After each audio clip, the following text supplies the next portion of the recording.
Welcome back to another episode of the Basketball Lab podcast. I'm your host, Mark Shannon, and once again, I'm joined by my co-host, Mark Clark and Marco Corona. We back. What's going on? I just had I thought I was about to have a seizure here for a second. My lights just started flickering, and I was like, "What the hell's going on here?"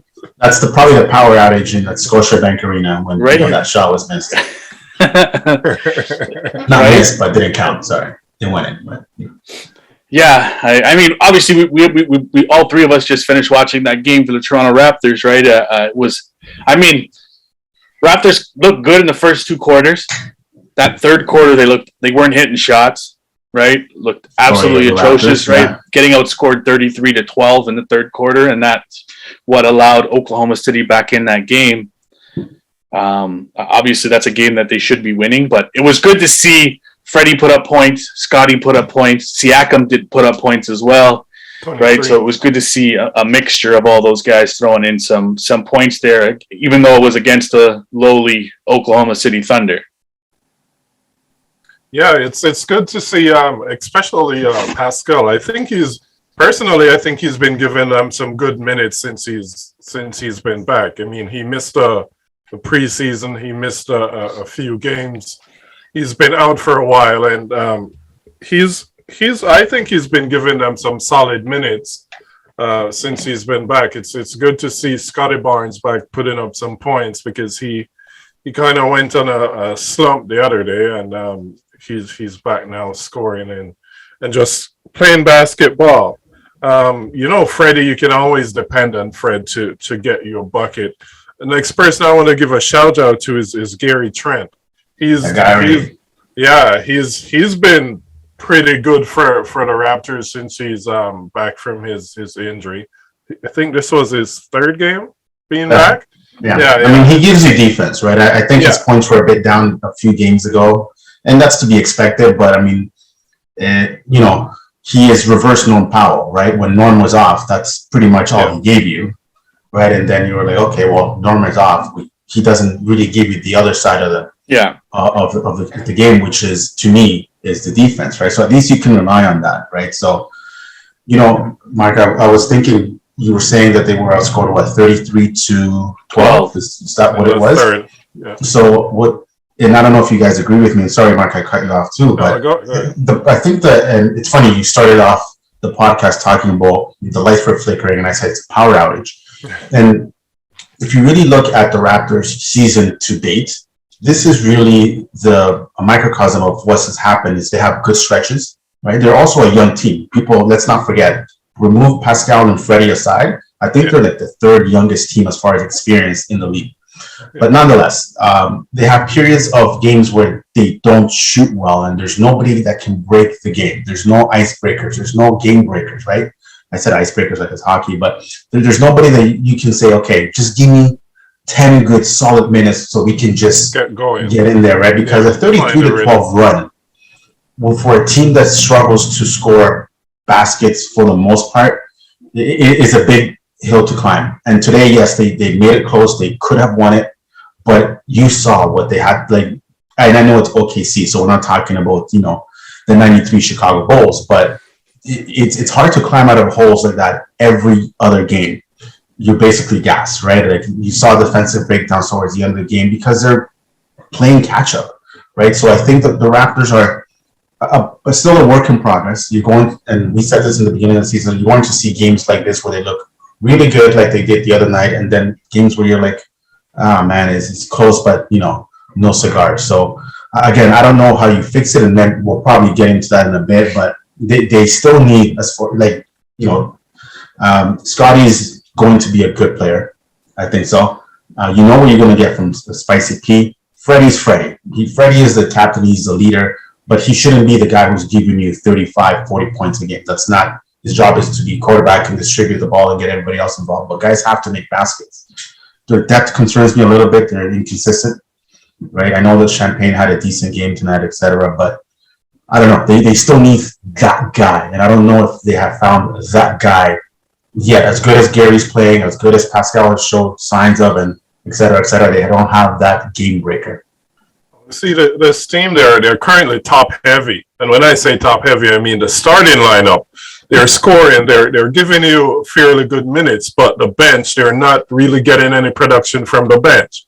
Right, so you're gassing your 5. Yeah. So you have your 5 that's playing 30-something minutes per game. Yeah, that's a good point. Yeah, and then you're not getting anything from the bench. So as soon as you sub in the bench, you got to sub them out for someone for the 5, right? For someone out of the 5. It's tough to play like that every game. Yeah, for sure. They're top heavy. You can't win games if you're not getting buckets. It's simple. You can't. The Raptors have this I want to say tradition, because they from year after year they go on these droughts, 4 minutes, 5 minutes, sometimes 6 minutes, no buckets. The in the third, I think OKC went on a 23-3 run or some crazy run like that. The Raptors were up 11, and then all of a sudden they're down 11. It's not gonna work. Yeah, for sure. Yeah. You gotta be solid in defense, and you gotta make your buckets. If you're not making buckets, you're not winning game. You can't have trash defense and not getting buckets on the other. Trash defense. It's not gonna you're work. Coming in hot, bro. Jesus. Yeah. Welcome back, buddy. It's funny because like Toronto's always like the Raptors have always been a team that's played very well at home. Very well at home. Yeah. Right. And tough place to play. Right. It was always a tough place to play. It was always loud. I mean, don't get me wrong. There were times where it was not the hardest place to play, but over the last 10 or so years, right, it's been one of the toughest places to play since they've started making playoff appearance after playoff appearance, right? Especially since winning the championship, it's been even worse, right? Yeah, since the Messiah, run, they've been very good. Exactly, right? And I know obviously they left and they went to play in Florida because of COVID and all that stuff, and I think that's kind of hampered a little bit of that stuff. You don't have the veteran leadership like Kyle Lowry, Pascal, Serge Ibaka, Marcus Gasol, those guys on the roster anymore. So I think a lot of it is you're relying on while older guys, they're not old guys, you know what I mean? They're not vets. They're not old enough. Yeah, like you don't have Fred VanVleet. He's up there. He's got a lot of playing experience in terms of that, but he's what 2-3 years into the league that he's like actually like putting himself on the map, right? You got OG, Pascal, all these guys. The rest of the team is a young team, right? So you're relying on a lot of these younger, sort of older guys to kind of lead these young guys into the promised land or to get there at some point, right? And I think from a Raptor perspective, I think all of us, or Raptor fan perspective, the Raptors aren't winning a championship. We all know that, right? Like there's no question. They're not, right? Yeah, exactly. Sure. They're not winning a championship with this roster against some of the teams that are in the NBA. Are they a good team? Yes. Are they an exciting team? Yes. Right. But at the end of the day, they're not winning a championship. So there's a lot of things that have to go into this, and you have to kind of have an open mind when you're looking at this Raptors squad, right? They're young. This is a low-key rebuild. It's a soft rebuild, right? It's not a total tank nation rebuild. They're also dealing with some injuries too. We got to remember OG, that, right? You mentioned OG, Mark, and that's to me. And yes, I don't think OG was going to be the guy who's going to give you 30 a night, but OG's absence is big defensively, right? And there's also Ferg, who is out too, right? Listen, they play with no center. They play with no true center tonight, right? Yeah. There's nobody clogging up the middle. So, and you saw some of those baskets at the end of that game. Guys were just right in there. And Ken Burch is not going to be your top 5 center in the league, but he's a smart. He's a smart. Stuff that he does even without the ball. He's got IQ, and that's what you're missing. This team has no depth down the middle, and it's kind of funny, right? So. I wish there was a center that would become available somewhere, but I don't know where that could be. I mean, is it really funny though? Because the Raptors really haven't had a ton of depth over their career in terms of that center spot. Especially last year. Last year we talked about the fact that they didn't have They didn't have center, right? They picked up championship year aside. I mean, that's not big Spain and No, but that's what I mean. Championship year aside, like at the end of the day, like they had JV. He was there. He was consistent, but. Yeah. Right, but he wasn't the JV that is. Who did you have spelling JV? Right, you didn't really have anybody spelling JV coming off the bench. I think it was me. Sorry, I think it was me. I was coming off the bench. Right, but that's what I mean, right? Exactly. That's what I mean. You know what I mean? It's like you didn't have anybody spelling them. So at the end of the day, when you had that championship run, you had Serge, you had Marc Gasol, right? And then down the line, you had Chris Boucher. You had those guys down the back end, right? There was depth to that roster, and that's why they were able to end up winning a championship, right? Because they had the depth, they had the talent there. The Raptors just don't have the depth this year. Yeah, and I don't think Masai is really too worried about it. At the end of the day, I think there's a lot. Right? I don't think we are. I think we're just discussing what ails this team. Bottom line is, I'd rather be if I'm looking at this Raptors team versus other teams that should be better, right? I'm not saying that the Raptors should be better. I think actually they are exactly what they probably should be, considering the injuries and coming home after 2 years, et cetera, et cetera. I actually like the trajectory that this team is going. They have the right pieces in place. They have the right coach. They definitely have the right executives in place, right? And you look at other teams in the Eastern Conference, there's a lot of question. You know, you look at Philadelphia, what happens here? When you look at Boston, like, why is Boston so mediocre, right? Like, Boston should be better, right? Yeah. The New York Knicks, I mean, this is a team that everybody was hyping up beginning of the season based on how they ended up last year. They're barely a 500 team, if I'm not mistaken. They started off strong too. Yeah, they started off strong game one against Boston, and everybody thought they were going to these finals, and then they basically have been 500 since. Yeah. Right? So, I mean, again, to your point, nobody's panicking, and nobody should panic, but we all know this. Some people in this fan base, they will. They're probably going to start, trading everybody tonight. But again, there's certain areas, and I'm sure that Masai and Bobby already know better than we do what they need to address, and they will eventually when things make sense, right? But guys have to get healthy and stuff like that before you start sort of saying, okay, what pieces can we get or move in order to move forward to get that to the next level, right? Because what did Masai say last year?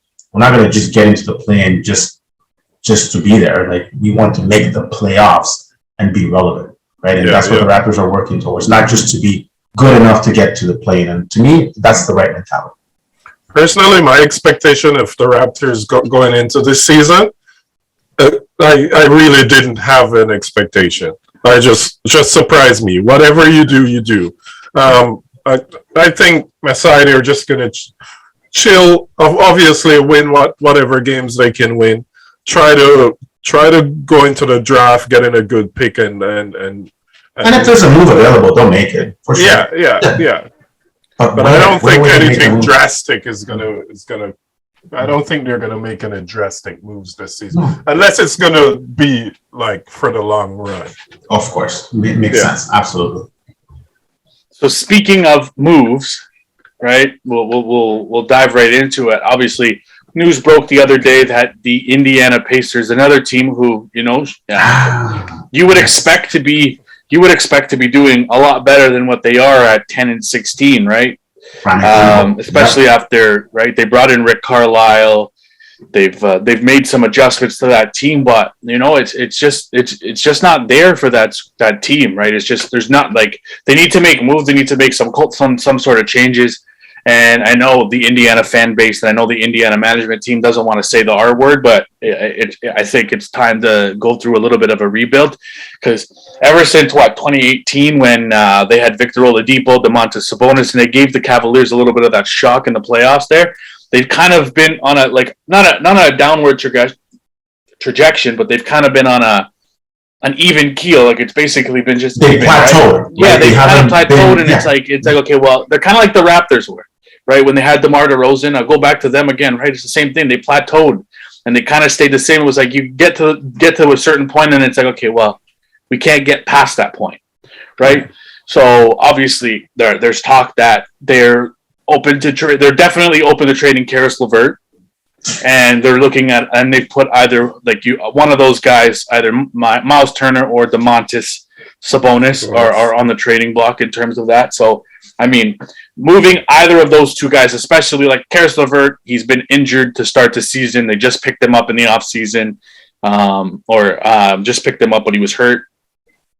So moving either Myles Turner and Damontis Sabonis signals kind of a rebuild for the Indiana Pacers, in a sense, right? Because at the end of the day, those are two key components of their starting roster. Don't get me wrong; they still got Malcolm Brogdon, they've got they've got TJ there as well.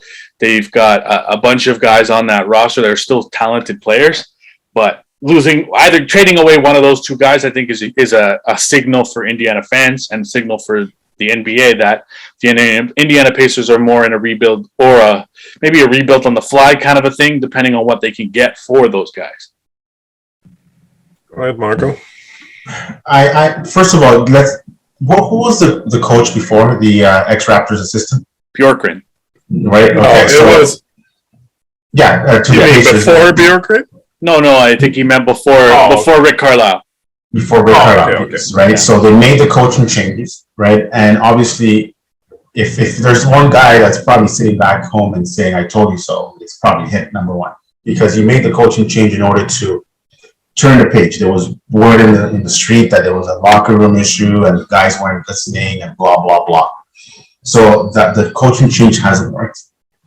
They went out and got Levert, which I think that we all agree is a very, very good add to that team. And at that time, I thought, okay, Pacers, right? You got some good pieces. You got Sabonis, right, who is my guy.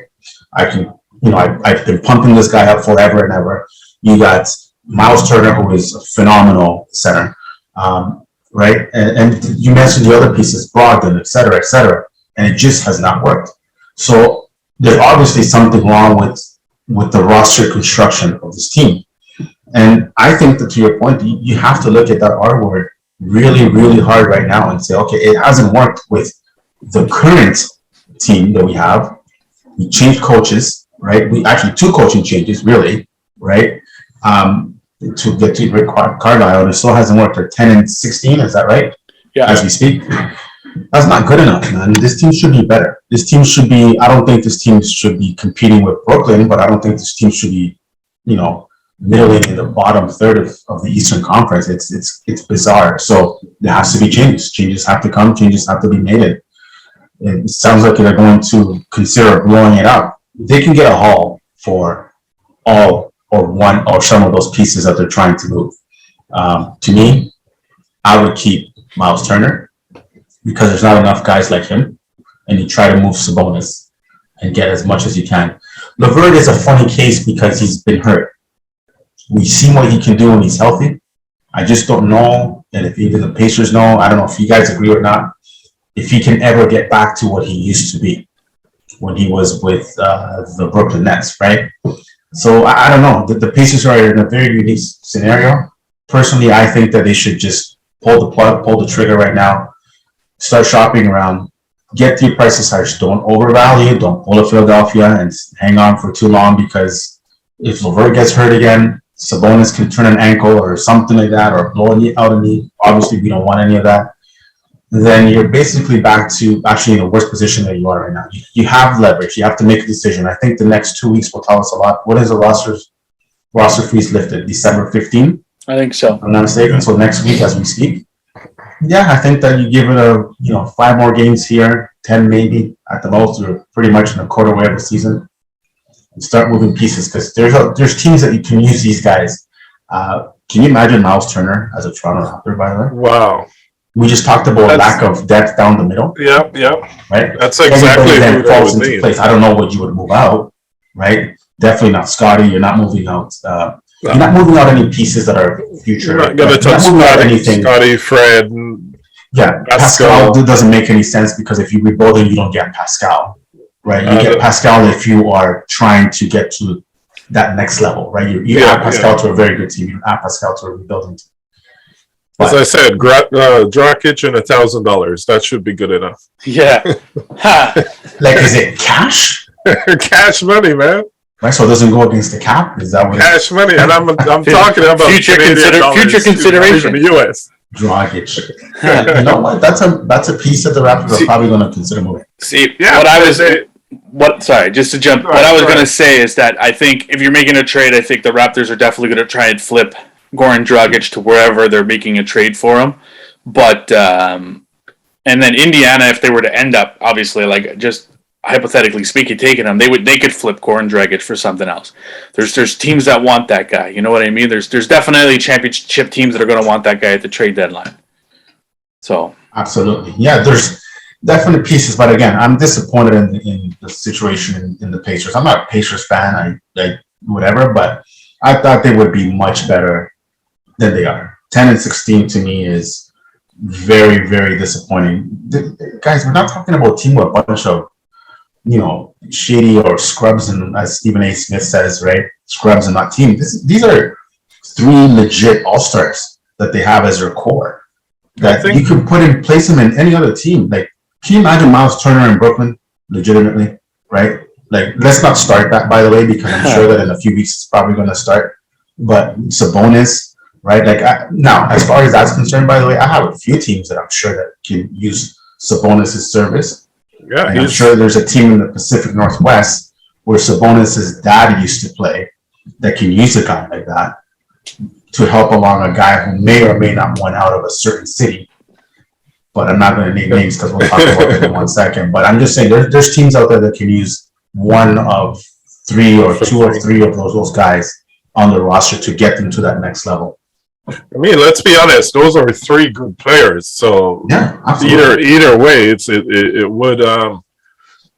would work out for whichever team picks them up. They're obviously going to add some value to that team. And sorry, just to add, I did not know this, and I'm sure you were going to say this, but they lost TJ McConnell, who was having a phenomenal season. Looks like he's out for the season, right? So, I mean, just everything is just pointing towards, okay, let's wrap it up and just start from scratch. Yeah, I think they should just pull a trigger and just go ahead with the rebuild, because at this point, well, you kind of blamed it on the coach last year, right? Last season. Yeah. At this point, you got a good coach there with you. So, and it's still not working out. As you mentioned, Marco, to your point, the Pacers, they should be competing for the 5th spot there with at least the 5th spot there. And they're I think they're 13 or 12 or something like that. I know they're just behind the Raptors right now. Yeah. So yeah, I think it's time for them to just wrap it up. Well, wrap it up and start over, start from scratch, or I'm pretty sure they have someone they can build around, or they'll keep someone to build around. Hey, Shannon, let me ask you this: if you're Golden State, do you make the call?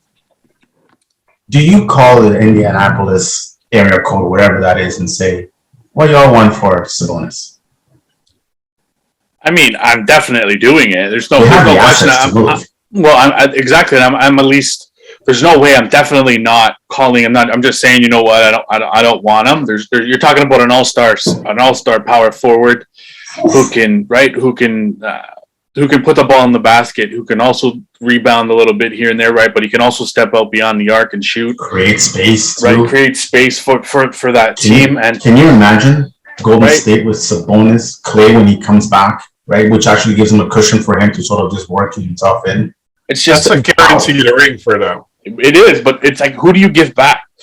That's the question. Like, who do you give back on? If you're Golden State, who do you give back? Right? You've got Andrew Wiggins. Right, you've got James Wiseman. You've got there's some talent there. You got Jonathan Kuminga. Right, there's a lot of talent, like players that you can give up for Sabonis. But is it going to be enough to get a Damontis Sabonis into Golden State? Right. Listen, sometimes in order to get to the next level, you got to just have the balls to just make a move. Right. I agree. And sometimes you just about that. Exactly, and exactly that's where I was going to go. Right, like one day we all woke up and DeMar DeRozan was no longer a Raptor. And everybody was in shock, and all that turned out to be it turned out into a championship season.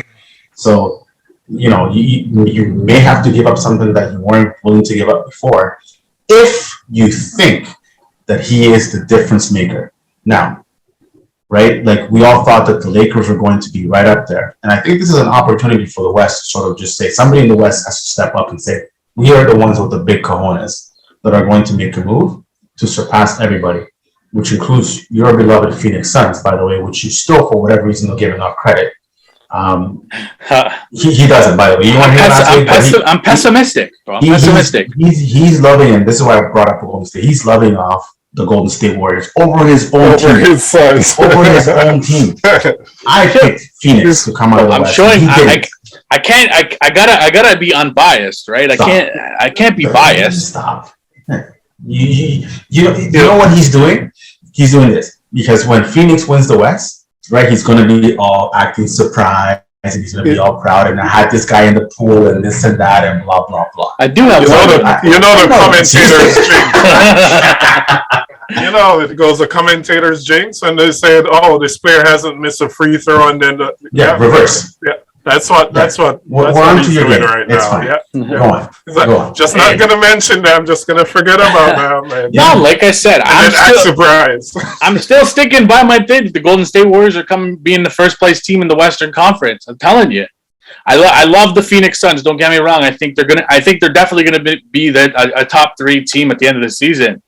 But I think Golden State especially once they get Clay back, I think it's lights out. I think that team is just going to be they're going to be tough to beat. If Clay comes back to 17, 18, 19 Clay, right? If it's the same Clay that we saw, right? But that's obviously, right? But I mean, I don't know. That's just how it is. I'm being pessimistic. I love the Suns. I think they're a great team. But again, I talked about it last week on the podcast. They've got a lot of wear and tear on those legs, right? They've made the playoffs. They made the NBA Finals, and it wasn't like they went into that playoffs and it was just like easy games, right? It was some grueling, tough games, right? So I don't know. Hey, if they finish first, I'm happy. If they don't, they're gonna make the playoffs. There's no question of that. I think they're gonna have home court advantage. They're gonna finish as one of the top 3 teams, in my opinion. But so I'm okay with that, right? But I still think Golden State's finishing first. Absolutely. Okay. Well, we'll see. But let's stick to the West because. Sorry, I just want to go back before we get off this topic. Put on your Masai hats for a second. Oh, we're going back. Okay. We're going back. Just put on your Masai hats for a second. If you were Masai and Myles Turner, obviously, I think that's the big piece for Toronto that they would really want.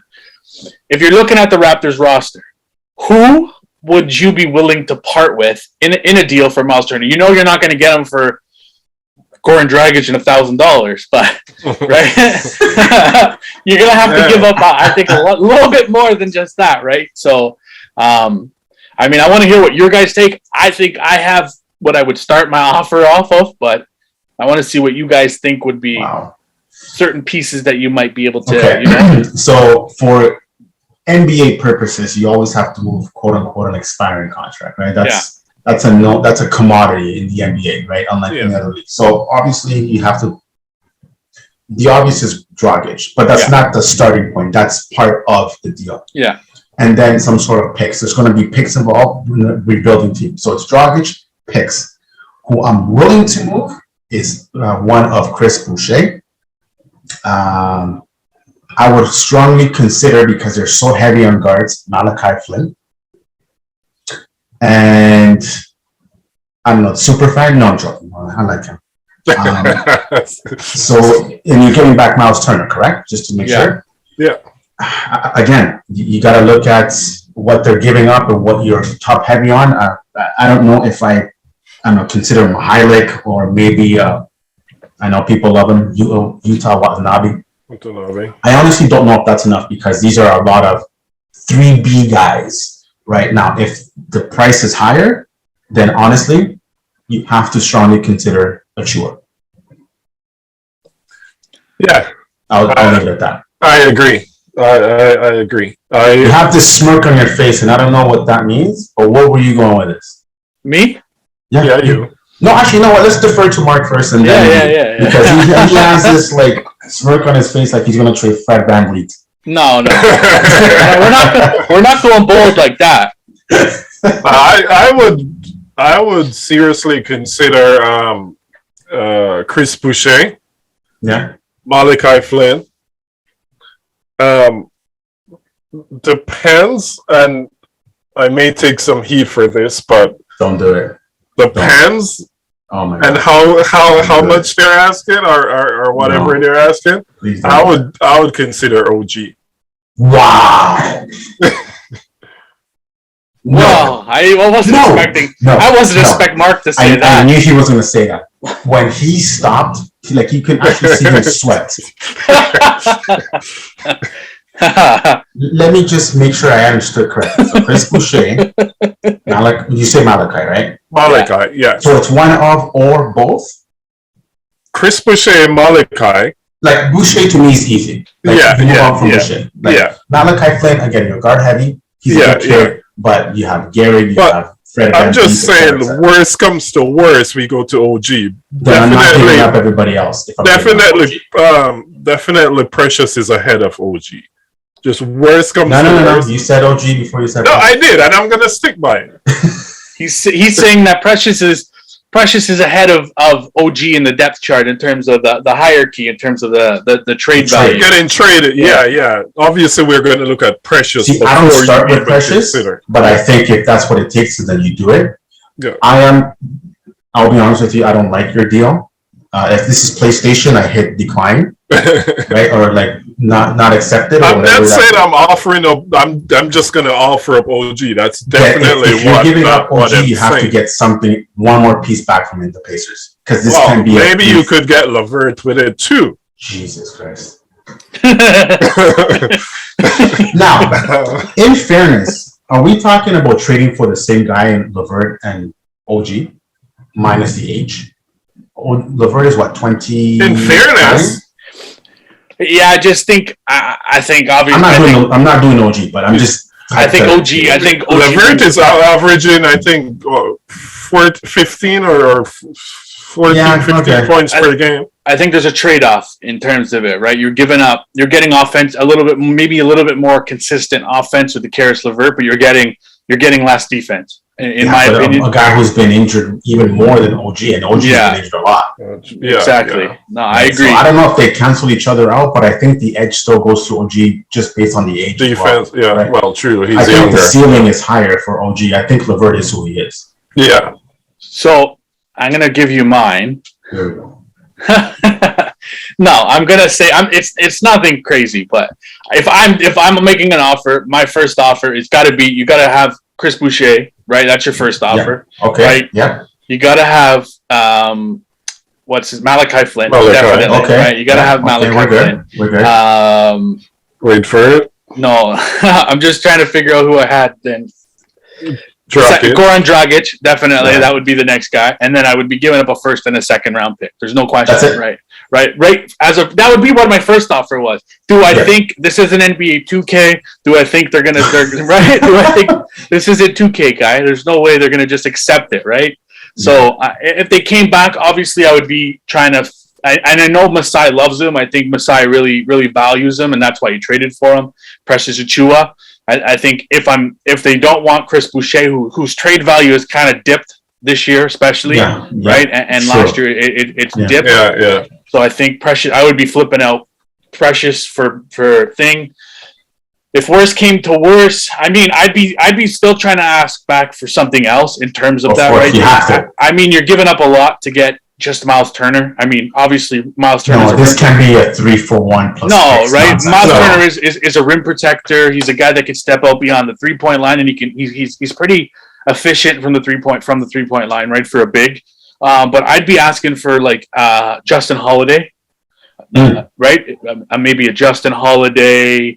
Obviously, you're not getting the Canadian kid, right?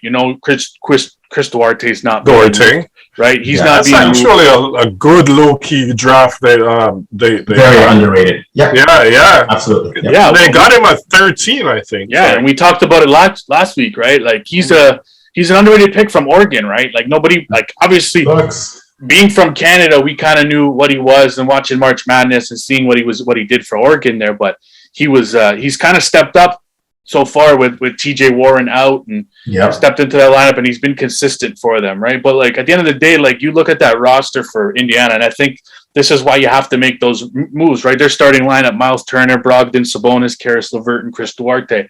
But you look down their bench, and I mean, it's a who's who of bit parts, right? O'Shea Brissett, Brad Wanamaker, right? Kellen Martin. You've got Jeremy Lamb. I didn't even know he was still playing in the NBA.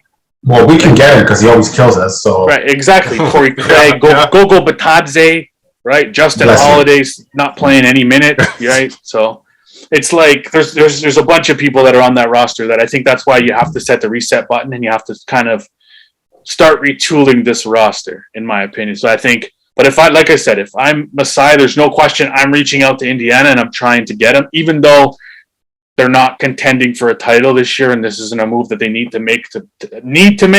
I think you need to bring in somebody of this talent, like Myles Turner's ability, because you need that rim protecting center, and they haven't had that in a long time. A rim protector, right? And he's still in his prime. That's the point, and that's why you have to consider making that move. But again. We haven't even talked about contracts because we're not going to get into that. Nobody gives a crap. We're just talking, from a basketball fan perspective, what would you like to see? Because the other part of making these trades is money has to make sense. Yeah. You have to consider the luxury tax, which is all that boring stuff and nobody wants to hear it, et cetera, et cetera. But listen, Myles Turner as a Toronto Raptor with Fred VanVleet, with some Pascal, with some, Scotty Barnes. Scotty doesn't know Barnes, right? I'm taking that. And, then you figure out your bench as well, because you made a good point. If you're giving up a lot for Myles Turner, you're basically actually gutting your bench, which is already not really strong as it is. Yeah. Right? But if you add Myles Turner, if you can do this without giving up Achua, right? I don't know if this makes you actually stronger in the back end on your bench. You can do a lot of different things, and Nick Nurse likes to mix and match and this and that. So, but we'll see what happens. I still think that it's a Western Conference team that's going to get one or both or something, whatever. Pacers. I don't see anybody in the East doing it. The East is kind of confused right now. The East has made all their moves. But anything's possible, right? We'll see what happens. Injuries are going to play a factor in a lot of the things that teams do, and again, if teams do believe that they're that close, then you go for it. And then you figure out the rest after, right? You don't think Miami is going to pick up the phone? Well, Bam is coming back eventually. You never put it past, Pat Riley to do something wild, right? But that lineup is pretty set, so they're going to have to move something out 100%. Yeah. To get one or the three. 000 has to go. 000 has to go, right? I think 000 Dunk, right? Duncan Robinson. I think he's gotta be involved in any trade that they're making. Triple single? No, it's 000, literally. 0.0 rebounds. Yeah, he gave you the Sam Mitchell special. 0, 0. We're not even talking about the Draymond Green. Yeah, we're not talking about Draymond gives you triple singles. This guy gives you triple zeros. Literally. Good boy. We'll finish it off the podcast. We'll discuss a little Dame time, right? A little Dame time. What time? Yeah. Okay. The Portland Trailblazers.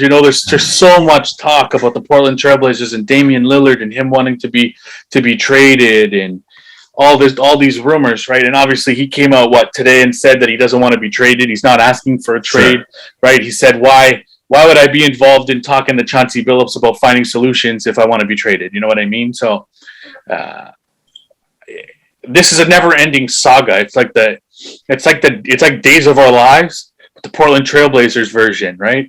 You got the Portland Trailblazers on one end, right? The Portland Trailblazers are Days of Our Lives, and the Philadelphia 76ers are, what's the other one? The other soap opera there, right?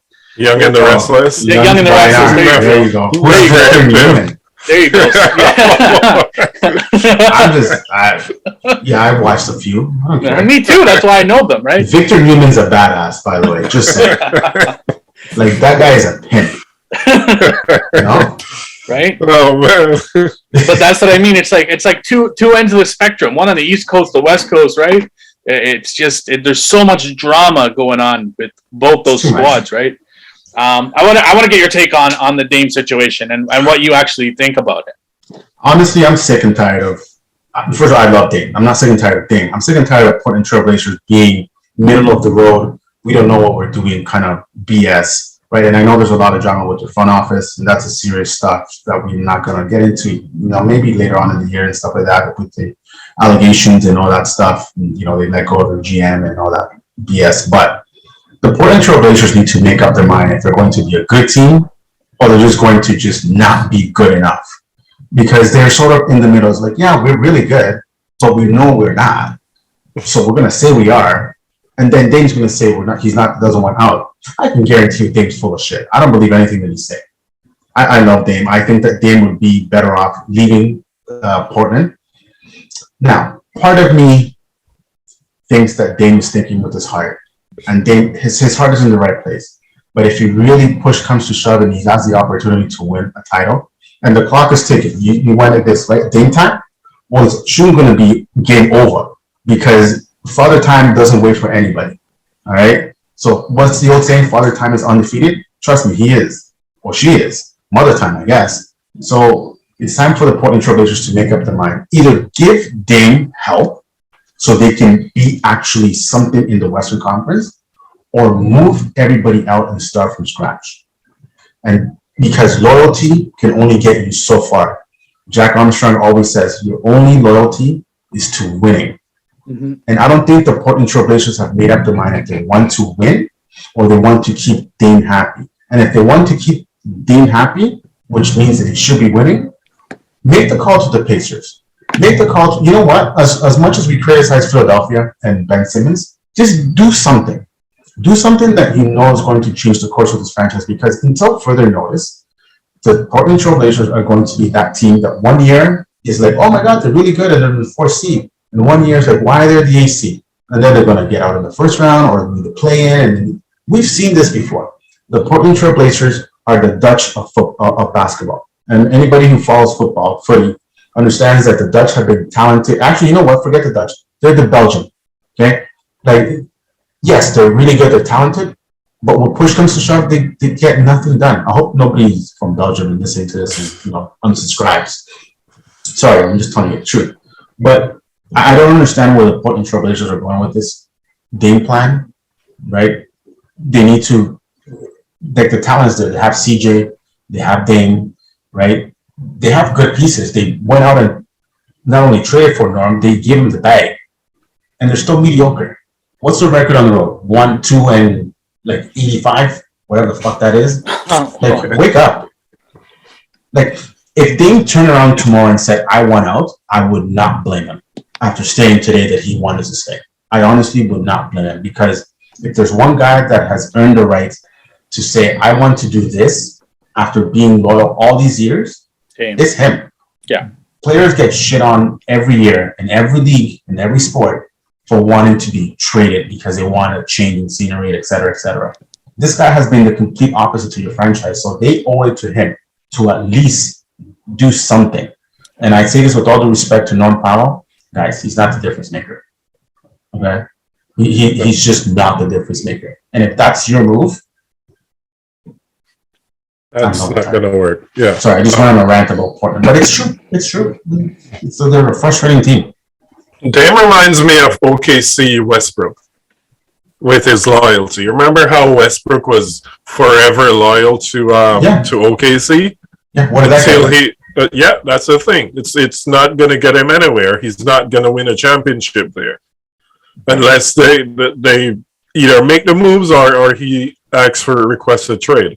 And I mean, he's saying he's staying loyal. He wants to be with Portland. He wants to do this. He wants to do that. He doesn't want to trade. But I mean, it's obviously it's either getting or it's going to be getting frustrating for him at some point. And he's gonna crack. Yeah, Portland is a team that you're expecting to be great every single season, and basically every season they come and they're worse than the season before. They'll have 1 year that they're really good, and you're like, okay, this is Portland, and then they disappoint in the second. I think, and I know he's saying, oh, he's loyal, he doesn't want to be traded, but deep down, I think he's he's getting frustrated, and he's gonna want out, or he wants out. He's just not saying it. Yeah. Obviously, he doesn't want to look like the bad guy. He doesn't want to go that way. But I mean, he should just go ahead and request a trade, get out, and go. And nobody would blame him. I mean, he's been with our team forever. So and obviously they're just not getting where they should be or needs to be. So he needs to get out. I mean, I don't know how much of getting out he's trying to do if he's asking them to try and trade for Ben Simmons. I mean, he wants to. Is that true though? You see, ding! Right? We almost made it through. No, we can't. This season, this season of the podcast, it's going to be the Ben Simmons is going to be said more times than anything. Last year it was the Los Angeles Clippers. Right, last season. So you're saying Ben Simmons is the new Clippers? Yeah, absolutely. There's no question, right? He's going to be basically Ben Simmons for the Clippers. And they just get it done, and then we'll just have to shut down the podcast. Yeah, exactly, because we won't be. That's all we'll talk about, right? But we haven't. Surprisingly, we won't mention their name, but we haven't mentioned them at all this season. Really, right? Right, no. We haven't mentioned them at all this season, right? We've kind of coming. Right, it's coming, but right now we've kind of stayed off their back a little bit. But Ben Simmons has been getting a lot of the brunt of the frustration because he shows up to practice wearing track pants, shows up to practice with his phone in his hand, right? He doesn't want to play. He thinks that he can do whatever he wants, except for shoot threes. Ben Simmons in Philly's done, so just forget about it. No, we know it's done. It's a matter of where he ends up. It's not a matter of. It's like I said. It's the young and the restless, right? That's the YNR. Yes, right? That is the YNR. Right, that's the YNR. It's just drama. Simmons is the young and Philly is restless. Right, exactly. Okay. Right, so I'm going to end it off. We'll end it off with a shout out to our Instagram page, right? I mean, it's been sort of blowing up recently, right? We posted our little start bench cut with the modest. The modest one, right? You're so humble. Well, yes. I'm just saying, Russell Westbrook versus Allen Iverson versus Stephen Curry, right? I mean, and that had people fighting like cats and dogs in there, man. It was like just chill and just vote and shit, but don't fight, right? Don't fight. Then I put in there the MVP award, right? The MVP race, and everybody was, the bunch of Curry fans were like hitting me up and saying that it was Curry. Curry was the runaway favorite, and I was like, I agree. Just calm down, right? And then I'm going to be posting up one, and we talked about this last night. I got to come up with the other team, but right now we've got a starting five versus starting five, all-time starting five, right? So right now we'll be posting that up in the next couple of days, and we want to see who's going to fight for that one because every post so far there's been fights, right? So this one is actually going to be interesting because it's the start bench cut was. Past, present, etc. But this one is it's let's just say it's the remix, right? It's the, it's going to be interesting. It's everybody buckle up. Let's hear from you. We want to hear from you. Right? Hit us up in the comments. Let us know. Hit us up in the comments. Be nice, but but and then if you want to fight, I'll fight you. I will. I have nothing else better to do. I'll fight you. A little shoving won't hurt anyone. No. Just don't go Draymond. Don't go 2016 Draymond. Right? But if you're on Instagram and you're not following us, you gotta follow us, right? So you can get involved in this, right? So follow us on our Instagram at the B-Ball Lab. You can follow us on Twitter. It's the same handle at the B-Ball Lab as well. Our podcast is on YouTube at the Basketball Lab Podcast. Pretty simple, the Basketball Lab Podcast, right? So it's on there. Give us a subscription. Hit that little bell notification as well, so you get notified when we drop new episodes, right? So and then like give us your feedback. What else do you want to hear? Like we can go either way. Doesn't matter, right? Send us a DM. Let us know what you want us to talk about on the next podcast. If there's a topic that you want us to cover and want our opinion on, right? Let us know.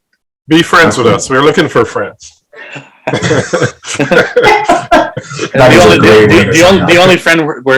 only friend we're actually not looking for is Ben Simmons. If you're Ben Simmons, or Patrick Beverley. Oh yeah, or Patrick Beverley. The G League has left the chat. Thanks for listening to another episode of the Basketball Lab podcast.